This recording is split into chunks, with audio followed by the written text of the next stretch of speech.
विश्व के ग्रामीण क्षेत्रों में उपयुक्त संसाधन, विषमता, मेहनती युवा और पारंपरिक कौशल है। उन्हें मूल वर्धित उद्यम बनाने के लिए प्रोत्साहित करना होगा, जो सशक्तिकरण का वातावरण तैयार करेंगे। 3 अरब लोगों को सशक्त बनाने के ऐसे मिशन को कैसे साकार किया जा सकता है? इसके लिए लीक से हटकर सोच और मौलिक विचार की आवश्यकता होगी।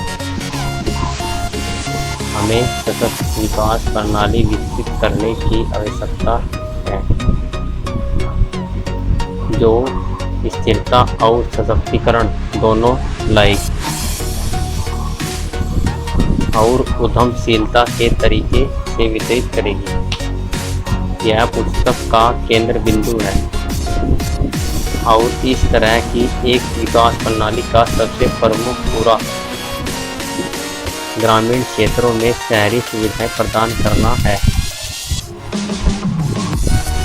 अग्रणी पी.वी. इंद्रेशन ने पूरा के सार को निम्नलिखित शब्दों में समाहित किया है। हालांकि भारत को अपने आर्थिक विकास पर गर्व है, लेकिन तथ्य यह है कि इसका मानव विकास सूचकांक HDI कम है, बहुत कम है। खराब गुणवत्ता वाले स्कूल और अस्पताल, खासकर गांव में, यही कारण है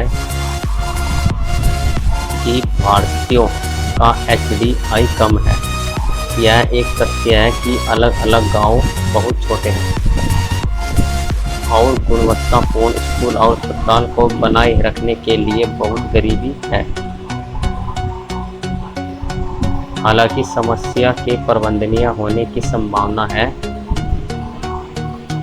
यदि गांव के समूह को विकास की इकाई के रूप में माना जाता है। इसके अलावा यह एक सांख्यिकी तथ्य है जो हमारे देश में भी काफ़ी हद तक सच है कि नीचे का आधा से 20% है। तो मान लीजिए हम गांव का एक समूह लेते हैं और वहां एक माध्यमिक देखभाल विद्यालय की स्थापना करते हैं, जो स्वीकार्य गुणवत्ता के रूप में सार्वजनिक निजी भागीदारी के रूप में 80 से 20% सिद्धांत पर है, यानी शीर्ष आधी आबादी लागत का 80% और नीचे का आधा राज्य द्वारा प्रमाणित 20% का भुगतान करती है। इससे अस्पताल और स्कूल स्वाभाविक